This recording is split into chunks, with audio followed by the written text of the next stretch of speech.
The article I'm summarizing is Maturity in Adolescent and Young Adult Offenders, The Role of Cognitive Control, by Iselin, DeCoster, and Salekin.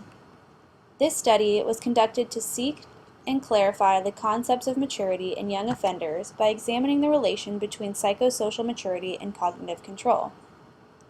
The two areas of psychosocial maturity examined were prosocial maturity and criminal maturity.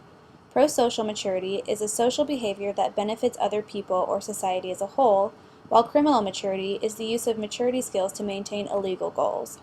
In regards to maturity, Iselin, DeCoster, and Salekin wanted to make the point that maturity can be used in a positive and negative way. Along with these areas of maturity, two types of cognitive control were studied: proactive control and reactive control. With proactive control, the individual uses contextual clues to create activity and actively retain a mental image of behaviorally relevant information. They internally guide behaviors that occur in decision-making situations. With reactive control, the individual relies on contextual information provided by the environment of the decision-making situation. Here, they externally activate goal-related information at the point the decision is required. An example is, a kid is told that if he gets into another fight, he will go to juvie. A week later, he is in a situation where someone wants to fight. If he uses proactive control, then he remembers the warning and uses restraint. If he uses only reactive control, then he uses his dominant reaction and fights.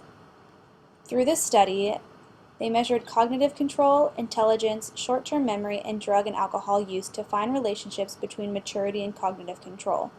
The participants used in this study were a mix of offenders in juvenile detention facilities and adult prisons. Here are some of the findings from the study.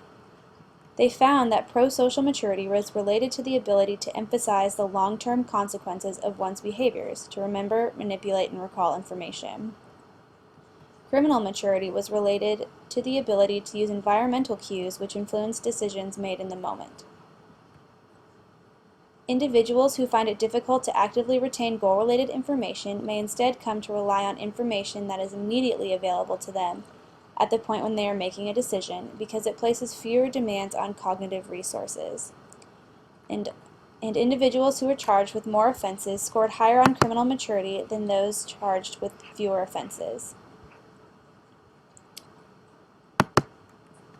Also, individuals who scored higher on criminal maturity used more drugs and alcohol.